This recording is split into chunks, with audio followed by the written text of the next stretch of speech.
पहिल्याच पावसात परभणीची बाजारपेठ पाण्याखाली. पालिकेच्या मान्सूनपूर्व दाव्यांची उडाली दैना. परभणी.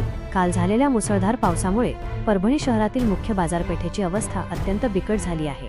पहिल्याच मोठ्या पावसात प्रशासनाच्या ढिसाळ नियोजनाचे पितळ उघडे पडले असून संपूर्ण बाजारपेठेत नद्यांसारखे पाणी वाहू लागले आहे. नेहमीप्रमाणे यंदाही पालिकेचे मान्सूनपूर्व कामांचे दावे केवळ कागदावरच राहिल्याचे चित्र स्पष्ट दिसत आहे. जनतेच्या सोयीची की त्रासाची? मुख्य बाजारपेठेची दुरवस्था पाऊस पडल्यानंतर शहरातील ड्रेनेज यंत्रणा किती कुचकामी आहे हे कालच्या परिस्थितीवरून सिद्ध झाले. बाजारपेठेतील रस्त्यांवर साधारण फूट पाणी साचल्यामुळे नागरिक, महिला आणि लहान मुलांना त्यातूनच वाट काढावी लागली.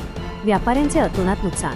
रस्त्यावरील पाणी थेट दुकानांच्या पायऱ्यांपर्यंत पोहोचल्याने ग्राहकांनी बाजारपेठेकडे पाठ फिरवली. दुकानात पाणी शिरण्याच्या भीतीने व्यापाऱ्यांची धांदल उडाली. वाहतुकीचा बोजवारा.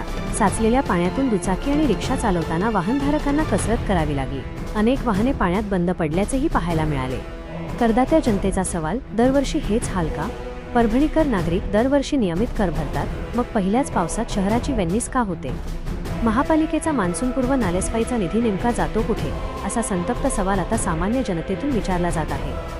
प्रशासनाने आता तरी सुस्तपणा झटकून तात्काळ ड्रेनेज आणि नालेसफाईची कामे युद्धपातळीवर करावीत, अन्यथा येणाऱ्या संपूर्ण पावसाळ्यात परभणीकरांचे हाल ठरलेले आहेत.